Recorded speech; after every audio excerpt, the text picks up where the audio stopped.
हाँ जी दोस्तों, foreign exchange के बाद अगला जो ट्रांजैक्शन हम करेंगे that is air travel agent, है ना। अब आपने एक क्वेश्चन कर लिया था, हम वापस आ जाते हैं अपने हैंड रिटन नोट्स पर जो हम सॉल्व कर रहे थे, जो हम नोट कर रहे थे। यहां पर आपने ये देखिए फॉरेन एक्सचेंज ट्रांजैक्शंस लिखी थी। अच्छा, एक पॉइंट अगर आप लिख पाए तो पॉइंट नंबर 5 में ये लिख लीजिए कि जैसे दो मेथड थे 32(2)A और 32(2)B, तो ये मनी चेंजिंग का जो बिजनेस कर रहा है, जो असेसी है, जो टैक्स पेयर है, जो व्यापारी है, जो जो फॉरेन एक्सचेंज का बिजनेस कर रहा है, ये उसका चॉइस है कि वो कौन सा रूल अपनाना चाहता है। जो भी वो रूल सिलेक्ट करेगा पूरे फाइनेंशियल ईयर में सेम रूल सिलेक्ट करेगा। पॉइंट नंबर 5 के नाम पर ये जरा लिख लीजिए,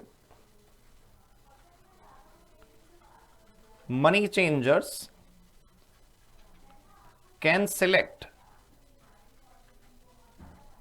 which rule they wish to follow, and rule adopted once cannot be changed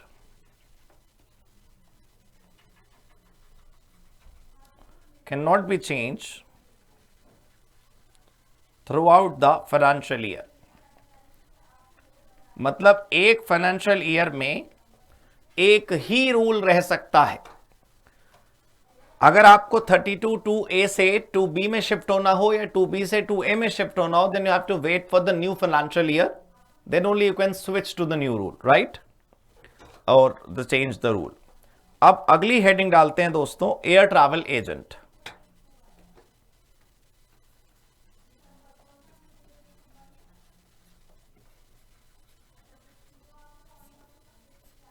air travel agent rule 32(3), air travel agent rule number 32(3). आपको एयर ट्रैवल एजेंट का आइडिया तो होगा। एयर ट्रैवल एजेंट फ्लाइट का टिकट बुक करते हैं, तो जो वो फ्लाइट का टिकट बुक करते हैं उसमें सिर्फ एग्जैक्ट टिकट का प्राइस नहीं चार्ज करते वो आपसे, उसके ऊपर थोड़ा सा वैल्यू भी वो आपसे लेते हैं। तो वो जो थोड़ा सा एक्स्ट्रा पैसा वो लेते हैं वो एक्चुअल कमीशन है। तो उनके उसके ऊपर जीएसटी निकालना है या किसी और के ऊपर, ये देखते हैं।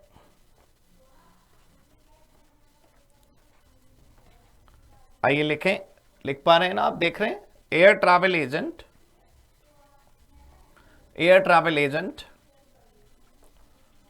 will calculate their GST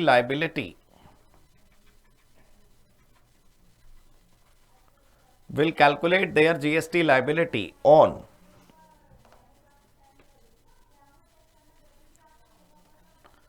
any one of the values specified in this rule। जैसे फॉरेन एक्सचेंज में दो ऑप्शंस थे, यहां पर एयर ट्रैवल एजेंट में भी दो ऑप्शन है। ये एयर ट्रैवल एजेंट की मर्जी है कि वो किस वैल्यू पर जीएसटी देना चाहता है।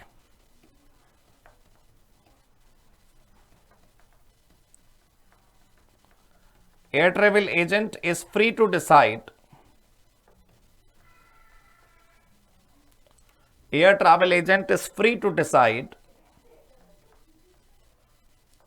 the value on which air travel agent is free to decide the value on which GST will be calculated। इसका मतलब दो मेथड ये रूल हमें देता है और ये एयर ट्रैवल एजेंट की अपनी इच्छा है कि वो कौन सा मेथड चूज करना चाहता है।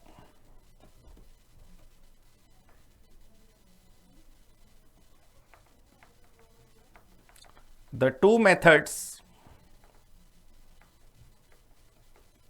specified by this rule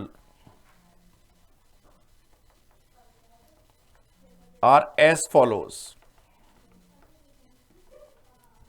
वो जो दो मेथड्स हैं जो इस रूल ने बताए वो कुछ इस प्रकार है। पहला,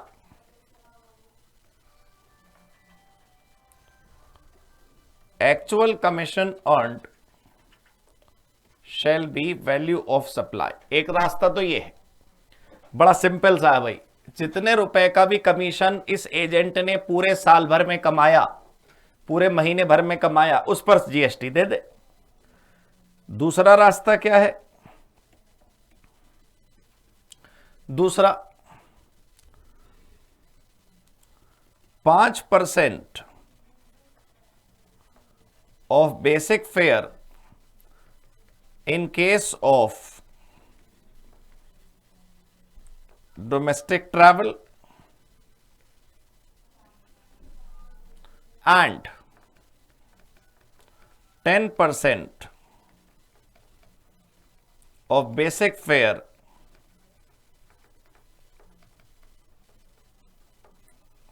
in case of international travel। ये इन दोनों का जो टोटल होगा वो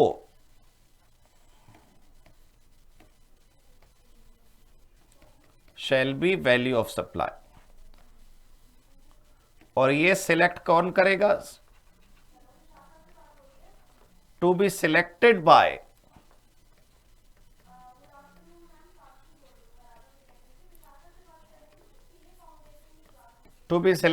air travel agent himself.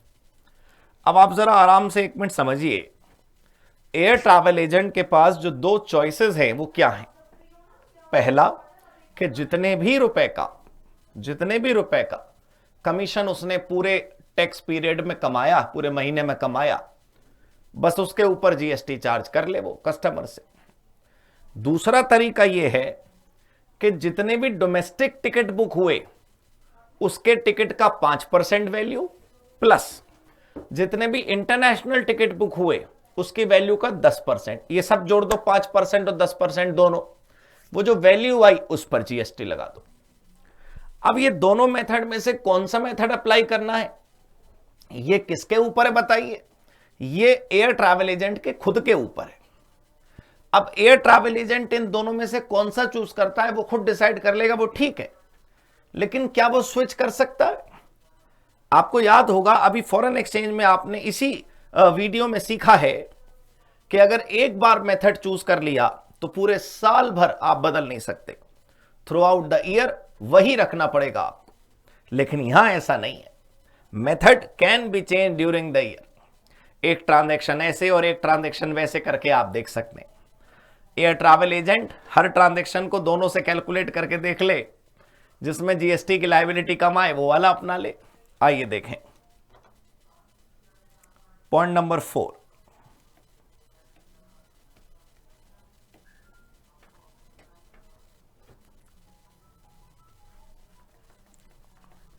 method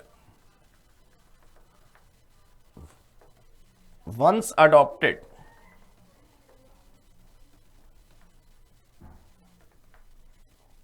can be changed। Method once adopted can be changed during the year।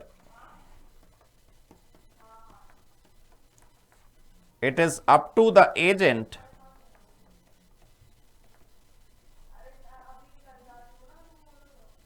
Air travel agent, ये एजेंट के अपने ऊपर है, which method seems to be more beneficial। कौन सा मेथड उसको ज्यादा बेनिफिशियल लगता है उसकी अपनी मर्जी है। क्लियर हो गई जी बात? ये था air travel agent. It's so simple as that, आपने कर लिया। अब एयर ट्रैवल एजेंट के बाद हम इंश्योरेंस सीखेंगे। फिलहाल एयर ट्रैवल एजेंट आपको समझ आया? All right.